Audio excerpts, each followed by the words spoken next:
नमस्कार, news India देख रहे हैं आप और आपके साथ मैं हूं सुरभि तिवारी। काशी में मुरारी बापू की कथा को लेकर विवाद हो गया है। बात तब बढ़ी जब उन्होंने सूतक के दौरान बाबा विश्वनाथ के दर्शन किए। परंपरा के हिसाब से सूतक में मंदिर जाना और दर्शन करना अशुभ माना जाता है। इसे लेकर कुछ साधु संत बेहद नाराज है। कुछ लोगों का कहना यह भी है कि धार्मिक नियमों का यह उल्लंघन है, तो कुछ लोग इसे आस्था का मामला मान रहे हैं। अब इस बात को लेकर के धार्मिक गलियारों में काफी चर्चाएं भी हो रही हैं।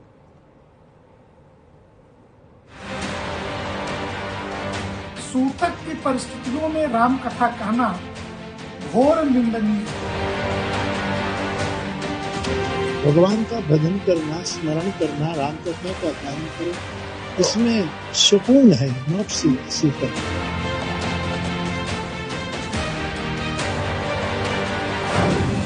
विवादों में फंसे मुरारी बापू। सूतक में राम कथा करने पर विवाद।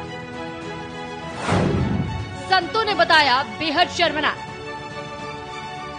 कथावाचक मुरारी बापू विवादों में फंस गए हैं। दरअसल वाराणसी के रुद्राक्ष कन्वेंशन सेंटर में शनिवार से उनकी 9 दिवसीय राम कथा मानस सिंधु शुरू हुई। इस आयोजन के पहले शनिवार को उन्होंने बाबा विश्वनाथ के मंदिर में दर्शन पूजन किया। उनके दर्शन पूजन और काशी में राम कथा को लेकर विवाद शुरू हो गया। विवाद इसलिए हुआ क्योंकि 2 दिन पहले ही मुरारी बापू की पत्नी नर्मदा बा का निधन हुआ था। सूतक काल में उनके दर्शन पूजन और काशी में राम कथा को लेकर अब सवाल उठ रहे हैं। प्रख्यात कथावाचक मुरारी बापू के द्वारा सूतक की परिस्थितियों में राम कथा कहना घोर निंदनीय है। जब व्यक्ति धर्म से ऊपर उठ करके अर्थ की कामना से इस प्रकार के आचरण करता है, यह समाज के लिए निंदनीय हो जाता है। पूर्व में भी यह जानते हुए कि 32 प्रकार की अग्नि होती है, लेकिन उन्होंने चिता की अग्नि के सामने फेरे दिलवा करके विवाह कराए थे। तो मंगल को अमंगल से रिश्ता जोड़ना और उसकी गलत व्याख्या करना और व्यासपीठ पर बैठ करके अल्लाह मौला करना, यह आचरण शोभा नहीं देता है। हाँ, सूतक 4 लोगों को नहीं लगता है। ब्रह्मनिष्ठ यति को नहीं लगता है, ब्रह्मचारी को नहीं लगता है, राजा को नहीं लगता है, और प्रतिदिन अग्निहोत्र करने वाले को, तो अग्निहोत्री का जो अधिकार है वो सपत्नीक है, न कि अपत्नीक है। तो मुरारी बापू को यह बताना चाहिए कि इन चारों में वो क्या है। सूतक काल में मुरारजी बापू के दर्शन पूजन पर बेशक सवाल खड़े हो रहे हैं, लेकिन खुद बापू को इसमें कुछ गलत नहीं लग रहा। उनका मानना है कि उन्हें सुकून मिल रहा है। तो हम उसी परंपरा से हैं, वैष्णव साधु, कि हमें ये कोई लागू नहीं। क्रिया करते हैं, न उत्तर क्रिया करते हैं, समाधि से सब कुछ हमारा पूरा।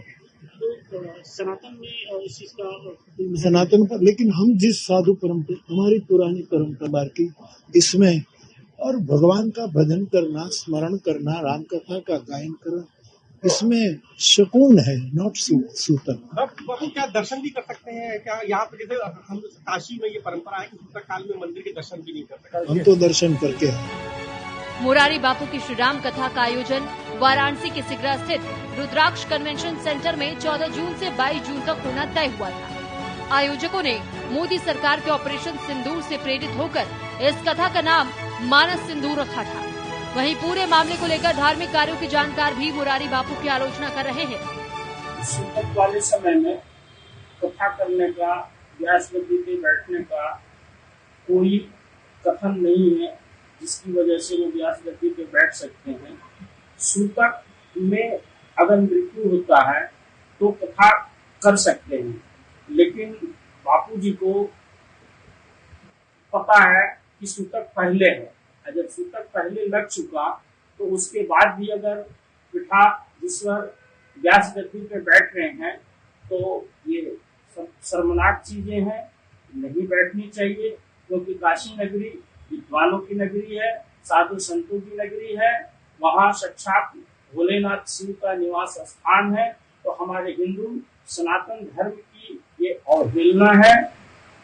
उन्होंने यशाम न विद्या न तपो न दानम न ज्ञानम न शीलम न गुणो न धर्म, ये सारी चीजों को एक तरफ हटा के उन्होंने व्यास गति पे गलत किया है। और इसका जो भी वैष्णव संप्रदाय, साधु संत, नवयुवक पीढ़ी जो कह रहे हैं वो ठीक है। और मुरारी बापू जी सम्मानीय व्यक्ति हैं, अगर ऐसा उन्होंने किया तो गलत किया है। तो शास्त्र के अनुसार यदि बात करें तो किसी के घर में यदि किसी का देहांत हो जाता है तो लगभग 13 दिन तक छूता जाता है।